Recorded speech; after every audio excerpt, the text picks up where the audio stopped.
I'm finishing up a wiring project on my 23 F250 for this side lights by Diode Dynamics 12-inch bar lights I've added. And I needed another ground location. And I've already got a ground location underneath here, but to stop from having to find multiple bolts, this is going to be wired pretty much in the same location as another set of lights I've already installed. So I've added this Blue C bus bar. I'm going to show you up underneath the truck where I was able to bolt that down. It gives me multiple ground locations without having to worry about hunting down multiple bolts, but they're all going to be in one spot. First thing I'm going to show you is where I put the ground wire.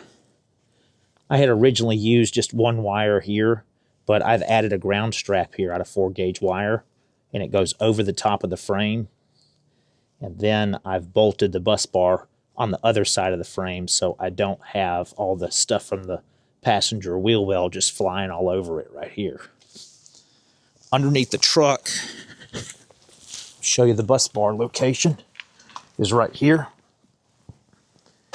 So that's where I have mounted the bus bar, which is the grounding strap. Let me move these wires for you.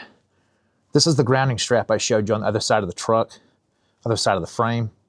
So the grounding strap comes to here, and then it grounds all these locations out for me. The original lighting project, this was for the Diode Dynamics reverse lights that I added. I added 6-inch bars. So that's where I originally had that ground on the other side. So now I've got to add another ground for those lights I just showed you at the beginning. So this will help me not having to continuously hunt down ground locations or undo bolts in certain locations.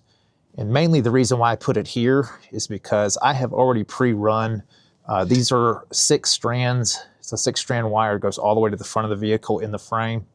I used one of these for the reverse lights, so I have 5 strands left. So that's going all the way up to my upfitter switches. They're not connected, but once I need them, I could just connect these wires to whatever I need.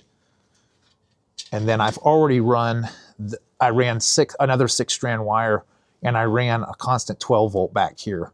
And then these, I only have 4 more left. So what I did was, if I'm not running them, they don't have a fuse in it.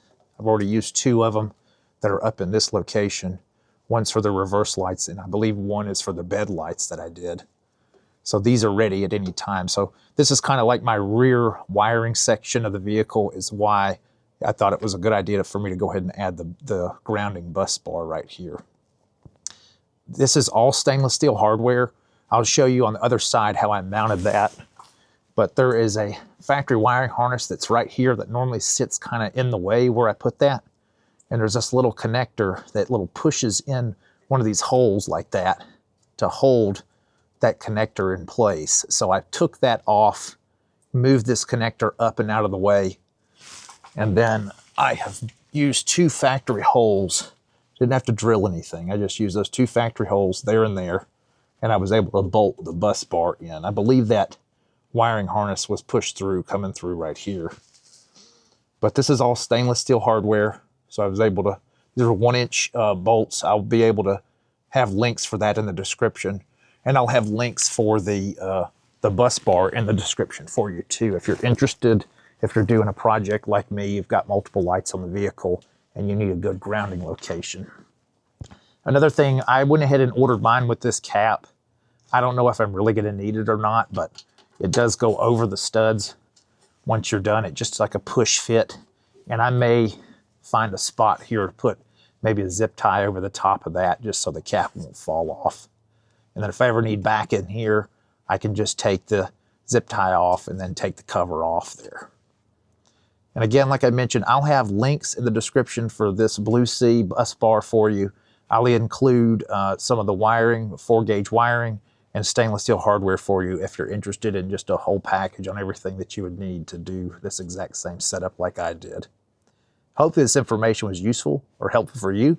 And if it was, please subscribe and share. And that's to the point.